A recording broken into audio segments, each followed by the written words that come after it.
मुझे जल्दी से कमेंट बॉक्स में बताइए sir we are ready.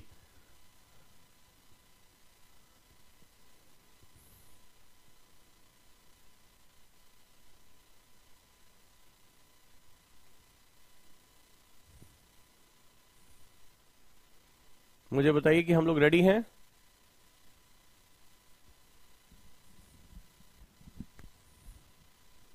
Voice clear है?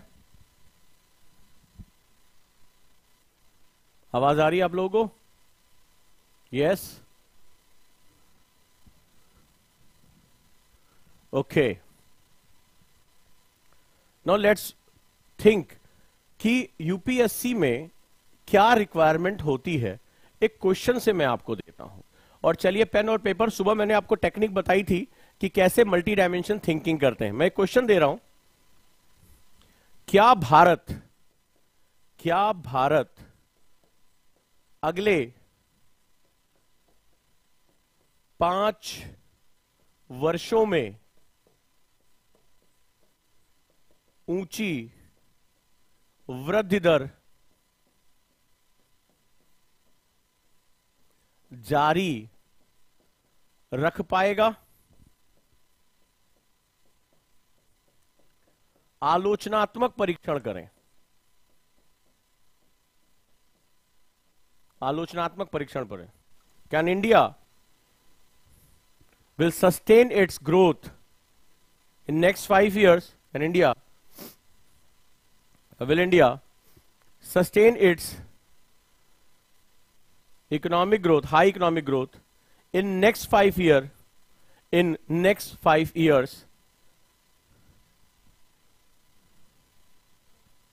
क्रिटिकली इवेल्युएट, आलोचनात्मक परीक्षण करें। चलिए अब हम लोग क्या करते हैं, ये है जो हम लोग एक्चुअली में पढ़ते और पढ़ाते हैं। ठीक है, एक हम लोग जो पढ़ते और पढ़ाते हैं, चलो इसके बारे में बात कर सकते हैं। दूसरा, उन कारणों की पहचान करिए। एक और लिखते हैं, उन कारणों की पहचान करिए। फाइंड आउट दोज रीजन, उन कारणों की पहचान करिए जो भारत को विश्व गुरु बना सकते हैं, जो भारत को विश्व गुरु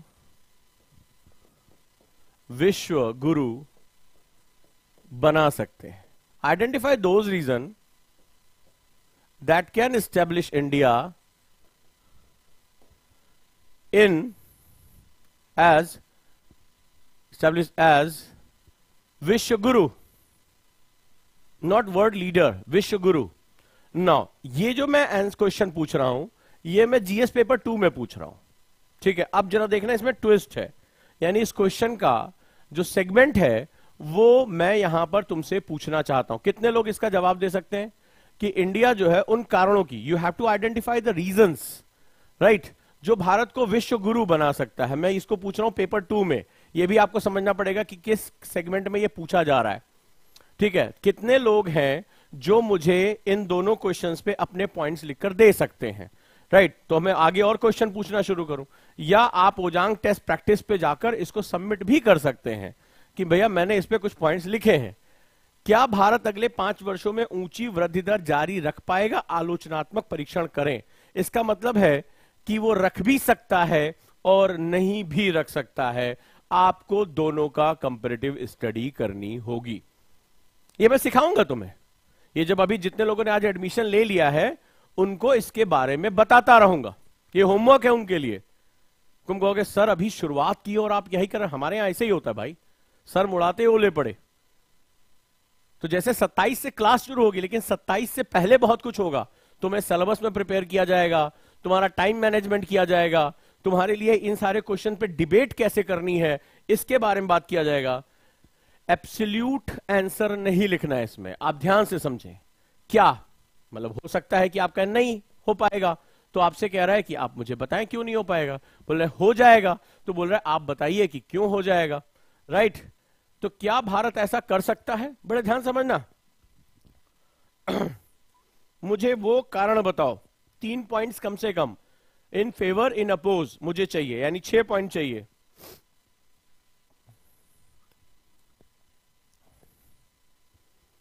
एक और क्वेश्चन बोलूं? अगला क्वेश्चन क्या बोला? उन कारणों की पहचान करिए जो भारत को विश्व गुरु बना सकते हैं, और वो भी जीएस पेपर 2 के हिसाब से। यानी you have to write in terms of the international relationship, यानी अंतरराष्ट्रीय संदर्भ में आपको इस क्वेश्चन का आंसर देना है। Agree? Done? So let's start, शुरू करते हैं हम लोग। कितने लोग इस क्वेश्चन का जवाब दे सकते हैं, यस या नो? जो लोग आज एडमिशन ले चुके हैं या ले रहे हैं, उनको इन डिबेट्स पे अपना एक ओरिएंटेशन मैं दूंगा टाइम टू टाइम। यानी क्लास है 27 फरवरी से, लेकिन उससे पहले ही मैं उन्हें सिखाऊंगा क्रिटिकल थिंकिंग कैसे करते हैं। चलिए बताइए मुझे, what is the meaning of vishwa guru? Is it a world leader? As America was the world leader, but America को कभी विश्व गुरु नहीं कहा गया, वो तो विश्व का एक दादा था, लठैत था। सो इन द सेंट ऑफ, अगर हम बात करें कि क्या एक बहुत बड़ी बॉम्ब की पावर, इकोनॉमिक पावर को हासिल करने से आप विश्व गुरु बन सकते हैं? कई लोग इसको समझते हैं कि world leader, America and Russia was the world leader, world leaders थे वो। विश्व guru is a totally different concept, totally different concept. Most of the people don't know what is the difference between world leader and विश्व गुरु। तो अगर आप world leader के term में define करोगे, that mean we must have a more nuclear power such as Russia and US, यानी America और US के पास जो था, रशिया के पास, उस तरह से हमें न्यूक्लियर बॉम्ब बनाने चाहिए। लेकिन क्या हमारी विदेश नीति इस बात को सपोर्ट करती है? क्या हम न्यूक्लियर रेस का हिस्सा रहे हैं कभी? कभी नहीं रहे। क्या हम आर्म रेस का हिस्सा रहे, मतलब ढेर सारी मिसाइलें बनाएं, हम पूरी दुनिया में आतंकवादियों को भी मिसाइल सप्लाई करें, हथियार सप्लाई करें, लो लड़ो मरो? या पूरी दुनिया के हम जो नियम कानून है सिर्फ अपने हितों के लिए बनाए, पेटेंट रूल अपने लिए बनाए, इंटेलेक्चुअल प्रॉपर्टी राइट्स अपने लिए बनाए, जितनी भी ऑर्गेनाइजेशन है उसमें सिर्फ हमारे हित हो? तो ये वर्ल्ड लीडर का काम है, ये विश्व गुरु का काम नहीं है। गुरु क्या करता है? ज्ञान देता है। गुरु ज्ञान देता है, गुरु सही और गलत का रास्ता दिखाता है, गुरु हमें आगे ले जाने के लिए प्रेरित करता है। राइट?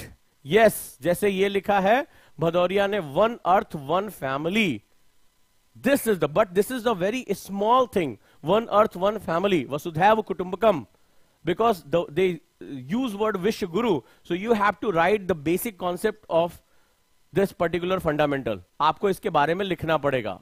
क्या बात है, क्लास में कितने अच्छे बच्चे जो है इसका जवाब दे रहे हैं, वंडरफुल। चलो ये हमारा सेगमेंट है, फिर से बताता चलूं, जो लोग अभी नहीं जुड़े हैं, 5999, this quality will be maintain. 27 फरवरी से उनकी क्लासेस से पहले ही इन सब चीजों पे डिबेट उनकी शुरू हो जाएगी। डन? और केवल 45 मिनट और बचे हुए हैं, ओनली 45 मिनट्स आर लेफ्ट। जिन लोगों ने अभी एडमिशन नहीं लिया है वो एडमिशन ले सकते हैं, या दिए गए फॉर्म भर सकते हैं, या जो कॉलिंग नंबर है प्लीज पे कॉल करके बता सकते हैं कि हमें ये प्रॉब्लम हो रही है, हम एडमिशन नहीं ले पा रहे, आप हमारी हेल्प कर दीजिए 8750711100 पर। क्लियर है? शाबाश। नहीं, यहां पर किसी ने कहा कि वन हु टीच, जो टीच करता है वो शिक्षक है।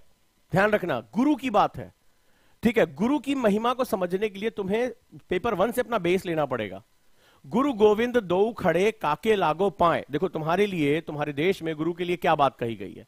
और अगर कभी आपको मौका मिले तो एक सीनियर मोस्ट आईएएस ऑफिसर हुए जो कैबिनेट सेक्रेटरी की पोस्ट से रिटायर हुए, टीएसआर सुब्रमण्यम, उनकी किताब है इंडिया टर्निंग पॉइंट। कभी मौका मिले हर एस्पिरेंट को वो पढ़ना चाहिए, उससे तुम्हें भारत के बारे में बहुत नई जानकारियां मिलेंगी।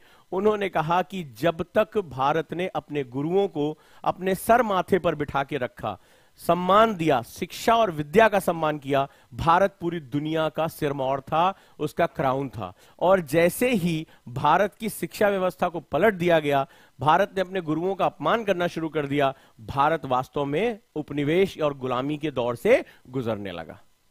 यह बहुत इंपॉर्टेंट बात है। गुरु सिर्फ शिक्षा नहीं देता, गुरु गोविंद दो खड़े काके लागों पाए, बलिहारी गुरु आपने गोविंद यो बताया कि ये जो शिक्षक है ये मेरे अंदर ईश्वरत्व भी पैदा करते हैं। अगर ऐसा नहीं होता तो भगवान श्री कृष्ण क्यों जाते मुनि संदीपन के आश्रम में शिक्षा ग्रहण करने के लिए? वो तो भगवान है, उनको सब कुछ आता है, समस्त उन्हीं से शुरू होता है, उन्हीं में जाकर खत्म हो जाता है। भगवत गीता में कहते हैं कि ना तो कोई आदि है ना कोई अंत है, मैं ही आदि हूं और मैं ही अंत हूं। तो सब कुछ मुझ में समाया है, तो फिर कौन सी ज्ञान बच गया है? गुरु न सिर्फ आपको ज्ञान देता है, वो ज्ञान के कारणों को जागृत भी करता है। बड़ी ध्यान से मेरी बात को समझना, वो न सिर्फ आपको ज्ञान देता है, वो ज्ञान के कारणों को जागृत करता है। और ज्ञान का मतलब सिर्फ पढ़ना नहीं है। मेरे एक स्टूडेंट ने मुझे अभी फोटो भेजी कि जब मैंने कंबल बांटे गरीबों को, तो उसने उत्साहित होकर कई और बच्चों जो है वो गया और उसने इकट्ठा किया और फोटो मुझे भेजी कि सर मैंने कुछ लोगों को कंबल बांटे। अब मैंने अपने व्यक्तिगत प्रयास से ठंड में ठिठुरते हुए लोगों को कंबल बांट दिए। ये मेरा व्यक्तिगत प्रयास था, मुझे हर साल ये करना होता है, मेरा उनके प्रति एक जिम्मेदारी होती है। लेकिन मेरे इस काम को देखते हुए मेरे स्टूडेंट ने भी हाथ आगे बढ़ाया और कुछ लोगों को कंबल बांट दिए। तो इससे क्या हुआ? एक अच्छाई की जो चेन है वो आगे बढ़ती चली गई। एक ने कहा मैं एनजीओ में जाके अपना विद्या दान देता हूं, यानी कुछ समय निकालकर पढ़ाता हूं। तो ये क्या हुआ? ये एक चेन हो रही है और अच्छाई की एक चेन होती है। तो यहां आपको यह समझना बड़ा जरूरी है कि गुरु जो है वो ज्ञान के कारणों को भी जागृत करता है, और ज्ञान के कारणों का जागृत होना बहुत ज्यादा इंपॉर्टेंट होता है। राइट? ओके, एक और क्वेश्चन करते हैं, देखिए कितने लोग इसके डिबेट कर पाते हैं, कितने पॉइंट्स लिख पाते हैं। क्वेश्चन है,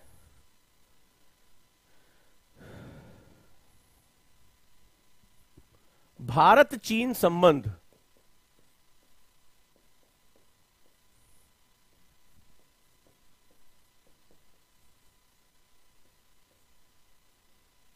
दुश्मनी की तरफ, India China relationship towards animism, India China relationship towards enemy, ये बन रहे हैं? बताइए। आपको लग रहा होगा कि बहुत रसल टसल हो रही है, और इसमें भी क्या करना है? क्रिटिकली इवेल्युएट करना है, व्याख्या नहीं करनी है। बहुत लोग करेंगे यस सर, बिल्कुल सही कह रहे हैं, ठीक है। अब मुझे बताइए, इसमें आलोचनात्मक परीक्षण करना है, क्रिटिकली इवेल्युएट करना है।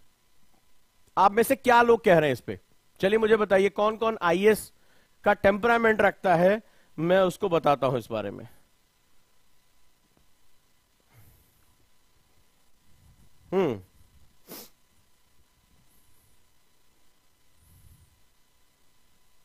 चलिए मुझे बताइए,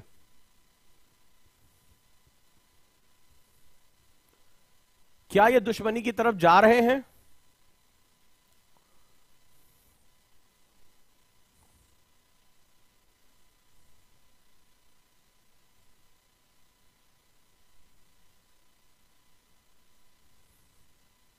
यस या नो?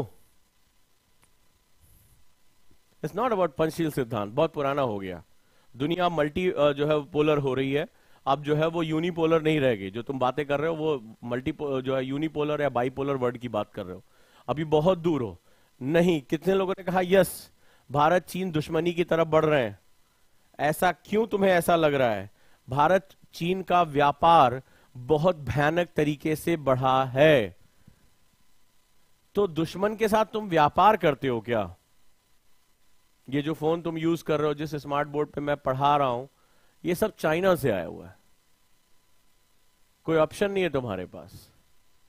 अगर ये दुश्मनी है, हम खराब हालात में बढ़ रहे हैं, तो कैसे हमने एक आतंकवादी के ऊपर, अभी आपने देखा, हमने जो है वो उसको सिक्योरिटी काउंसिल में उसको आतंकवादी, अंतरराष्ट्रीय आतंकवादी कैसे घोषित कर दिया?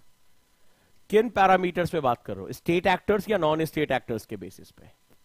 क्योंकि व्यापार तो हमारा आपस में बढ़ रहा है, और कुछ स्पेशलिस्ट ये भी कहते हैं कि अगर भारत चाइना को बराबरी कर पाए, क्योंकि दोस्ती और दुश्मनी बराबरी वालों में होती है, तो भारत बहुत लंबे समय से एक गलती करता चला आया था, उसने पाकिस्तान ओरिएंटेड अपनी पॉलिसी बना दी थी। जब देखो तब पाकिस्तान पाकिस्तान पाकिस्तान। हमने क्या किया? उसको डिहाइफनेट किया, उसको हटाया। अब हम चाइना से बात करें। अब हमने अभी आपने कितने लोगों ने पढ़ा कि हमारा इंडो पैसिफिक में भी हमारी एंट्री हो गई है, मतलब हम चाइना के साथ अब क्या बराबरी वाली बात कर रहे हैं। उसी टेबल पे वो भी बैठ के चाय पिएगा, उसी टेबल पे हम भी बैठ के चाय पिएंगे। एससीओ में हमारी एंट्री हो गई है, G20 समिट हमारे यहां हो रहा है।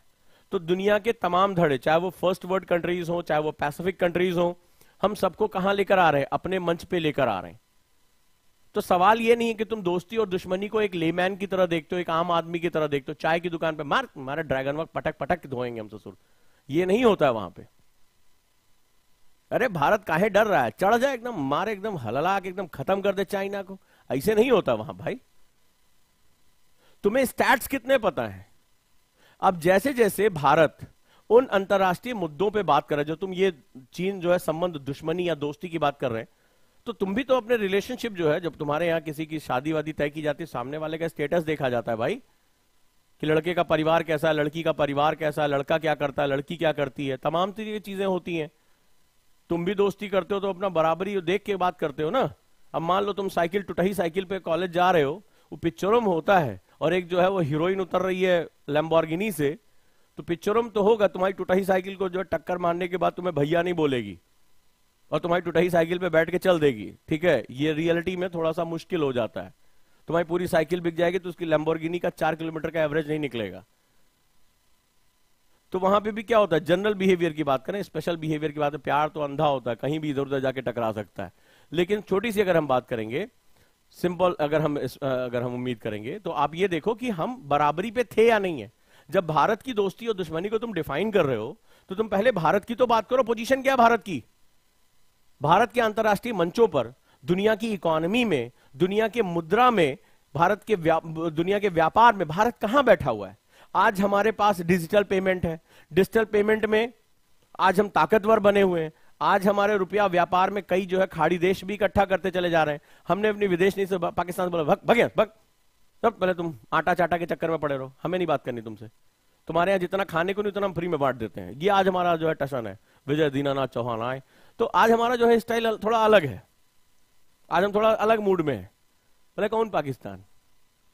पहले हमारी बात होती थी जैसे हमारे आतंकवादी, हाफिज जी ने हमला कर दिया, मम्मा मम्मा हाफिज जी ने हमला कर दिया, बम फोड़ के चले गए। अच्छा बेटा चलो भाई जो है डिजायर दे आते हैं। तो हम जाकर संयुक्त राष्ट्र नाम के एक जो है वो अंकल पाकिस्तान ने हमें पर बम गिरा दिया है, ठीक है, अच्छा बम गिरा दिया है, अच्छा हम देखेंगे, हम उसको डांटेंगे, अगली बार बम ना गिराएं। तुम्हारे यहाँ 100-150 लोग दुनिया से रुखसत हो गए, आंतरिक सुरक्षा खत्म हो गई, निवेश लोग लगाने को तैयार नहीं है, तुम्हारा जो है बहुत बड़ा एक बड़ा विकाऊ मीडिया है वो उसी पे बात करेगा। नहीं, you have to talk to the Pakistan. हाँ अंकल तुम्हें बात करना, अच्छा जो मतलब आया तुम्हारे लोग मार के चला गया, तुम उसी से बतियाने के लिए कह रहे हो।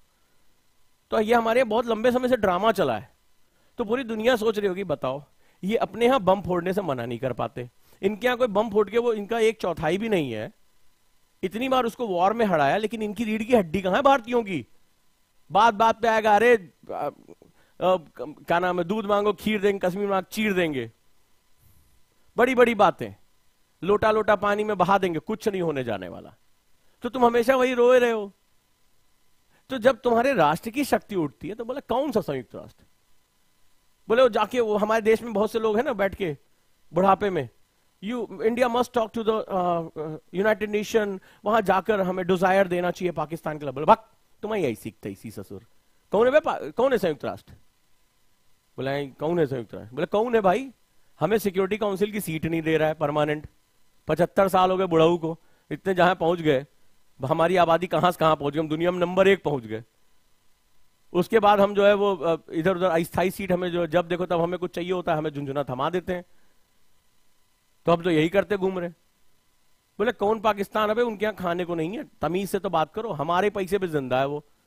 तो हमने अपना स्टेटस पहली बार बढ़ाया, रियलाइज किया है कि this is the world politics यार। ये दोस्ती और दुश्मनी बराबर वालों में होती है, तुम बराबरी में थे ही नहीं। जैसे नहीं तुम होता नहीं, लंबा चौड़ा शरीर है, तुमने देखा होगा कई बार पिक्चरों में, तो लंबा चौड़ा शरीर ओ भीम का है, ठीक है, बड़ा भीम टाइप का उसमें आता है, और उसकी आवाज हाय मम्मी इस तरह से आवाज करके बोलता है। कोई भी आप पीट के चला जाए, छोटा लड़का भी मार दे एक थप्पड़, तो हमारी हालत वैसी हो रखी थी। हम लंबे चौड़े हैं, दुनिया का जो है 2.4% हमारे पास लैंड, अच्छा 70.5% आबादी, अच्छा, और छोटा सा उधर बैठा वो हाफिज भैया, ठीक है, दाऊद भैया, इनके जो भैया बैठे उधर, वो जब देखो तब अच्छा लो फोड़ दिए, बुम, 4 बम इधर फोड़े, 5 बम उधर फोड़े। पहली बार ऐसा हो रहा, उन्हीं का बम उनकी जगह जगह हम फोड़े हैं, उनको मार मार भगा रहे हैं, कम पड़ रही जमीन उनको चलने के लिए, और चारों तरफ से घेर लिए हैं। बोले हमें छोड़ो, अब हमारा पाकिस्तान हमारे हिस्से में नहीं है, हम पूरे एटीट्यूड में बोले अफगानिस्तान वाले संभाल लेंगे, बलूचिस्तान वाले संभाल लेंगे। हम कहां टेंशन ले यार, हमें तो हम तो पीओके भी नहीं मांग रहे, पीओके वाले खुद ही हमें मांग रहे। देखो क्या हालत हो गई, हम पीओके भी नहीं मांग रहे। पहले मांगते थे, हमारी संसद में होता था पीओके हमारा अभिन्न अंग है। अच्छा तुम्हारा अभिन्न अंग है, और चाइना अपनी जो है सीपीईसी लेके चला गया, तो सोवरेनिटी तुम्हारी कहां है? बड़ी बड़ी बातें करते थे, 370 हटा नहीं पा रहे थे। कई लोग कहते 370 10 जन्म भी ले ले नहीं हटेगा। अबे 10 जन्म छोड़ो, तुम्हें रातों रात पता नहीं चला 370 गायब हो गया, अब खोज रहे कहां मिलेगा, ये हालत हो गई है। तो ये सवाल ये नहीं है, सवाल जो है कि तुम जो ये वर्ड देखते हो इसमें तुम्हारी डेप्थ क्या है समझ की, तुम कैसे इसको रियलाइज करते हो। It is not about generalisation. UPSC दे रहे हो, कल मैंने बताया था ना आज सुबह की क्लास में, 1300 लोगों में से एक आदमी को सीट मिलनी है, तो उसको हर पल अपने अंदर कुछ खास चीजें पैदा करनी पड़ती हैं, हर पल अपने अंदर कुछ खास चीजें पैदा करनी पड़ती हैं। तो एटीट्यूडनल है। जब तुम दोस्ती और दुश्मनी को, वो कह रहा है critically evaluate, first define it कि what is the meaning of this. ये एनिमिज्म बढ़ रहा है, ये फ्रेंडशिप बढ़ रही है, कोई कहेगा व्यापार बढ़ रहा है, और चाइना का माल भरा पड़ा, गुरुजी कहां दुश्मनी बढ़ रही है। सवाल यह है कि तुम इंटरनेशनल रिलेशनशिप में एक कंट्री का स्टेचर, उसका जो एक कद है, वो कितना समझ पाते हो। आज हम इंडो पैसिफिक में हैं, आज हम जो है एशिया पैसिफिक में हैं, आज हम एससीओ में हैं, हम क्वाड में हैं, हम दुनिया भर के फाइनेंस में घुस चुके हैं। भारतवंशियों की ताकत पूरी दुनिया देख चुकी है। कोविड ने हमें एक सॉफ्ट पावर के रूप में एस्टैब्लिश कर दिया, रिसर्च एंड डेवलपमेंट। मैंने हमेशा कहा कि अब वही कंट्री जो है रिस्पेक्टफुल होगा जो बेसिकली नॉलेज बेस्ड इकोनॉमी को लेकर आए, नॉलेज बेस्ड इकोनॉमी को लेकर, और इंडिया आगे बढ़ रहा है। तो अब हम बराबरी पे आ रहे हैं, अब बराबरी पे आएंगे तब हम बात करेंगे दोस्ती या दुश्मनी, तब नहीं होगी दुश्मनी, क्योंकि चाइना को भी इतनी बड़ी आबादी को सरवाइव कराना है। कोई कंट्री डोमेस्टिक कंजप्शन पे नहीं सरवाइव कर सकता। चाइना की इकोनॉमी का नेचर ही उसको एक्सपोर्ट करना पड़ेगा, तभी वो अपना मध्यवर्ग संभाल पाएगा। चाइना को तो समझो, चाइना बुरी तरह फंस चुका है। अब इंडिया के ऊपर है कि इंडिया उसके साथ हूतू तू कैसे खेलता है, उसके चरणों में गिरकर नहीं। चाइना को इंडिया की मार्केट चाहिए ही चाहिए, बस आपको आत्मविश्वास पैदा करना पड़ेगा। बोले यार हम तुम्हारा अपना खिलौना तुम्हारे यहां बेचना चाहते, बोले बेच दो, लेकिन हमें बहुत दिन से एक खिलौना नहीं मिला। बोले कौन सा? बोले पीओके चाहिए, ये दिल मांगे मोर। बोले पीओके चाहिए, हाँ दे दो यार। उनके पास क्या, उनके पास आटा नहीं है, और हमसे तुम बातें कर रहे हो। हम जितना अपने लोगों को गरीबी में खिला देते हैं फ्री में, उतना उनके पास देश में बांटने को नहीं है। बोले अच्छा, तो ताकतवर की बात दुनिया सुनती है। मम्मी मम्मी करते घूमोगे वर्ल्ड पॉलिटिक्स में, तो मम्मी कुछ नहीं कर पाएंगे, थपड़ियाए जाओगे कायदे से। भारत ने अपनी जो इंटरनेशनल रिलेशनशिप है उसको बहुत स्ट्रांग किया है, समझे? तो अब मुझे बताओ कि जब हम दोस्ती और दुश्मनी का कोई हम डिफाइन करते हैं, सब लोग चैट बॉक्स में बताओ मुझे, जब हम दोस्ती और दुश्मनी को डिफाइन करते हैं तो कितने लोगों ने यह सोचा कि एक कंट्री का स्टेचर क्या है, एक राष्ट्र का कद क्या है?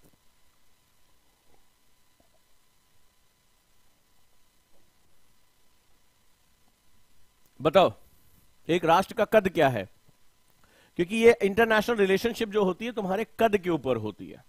आज भारत की इकोनॉमी ग्रो कर रही है, रशिया को अपना तेल नेचुरल गैस बेचना है, तो भैया उसको भारत की बाजार चाहिए। भारत वाले खरीद सकते हैं तभी तो बेच रहा है। अब वो पता चला पुतिन तेल ले लो करता घूम रहा है, और तुम्हारे पास बोले भैया पकौड़ा तलेंगे। बोले यार पेट्रोल में पकौड़ा कौन तलता बे? बोला भैया ना हमें तो पकौड़ा चाहिए, हमारे पेट की आग लगी, हम गाड़ी हमारे पास कहां बची है, तो तुम्हें क्यों तेल बेचेगा वो? पुतिन का भाग यहां से, ठीक है तुझा जो है वो सरसों का तेल ढूंढ। तो अब वहां पर जो है क्या होगा, एक बहुत बड़ा चेंज आता है। तो because you are a very powerful economy, इसीलिए पहला क्वेश्चन दिया था, अगर हम अपनी ग्रोथ को सस्टेन कर पाते हैं तो सस्टेन कैसे करेंगे? क्योंकि इंटरनेशनल पॉलिटिक्स में बहुत उठापटक चल रही है। तो तुम समझो ये it is not about the economy, it's about IR, it's about polity, it's about the countries orientation. बहुत गहरा है ये। एक ही आंसर को लिखने में तुम्हें सभी चीजों को खोदना पड़ेगा, समझे? तब जाकर यूपीएससी अपना बेस क्लियर करता है। अब समझे बाबू? तो ई है आईएएस, ई है बंबई नगरिया, तू देख बबुआ।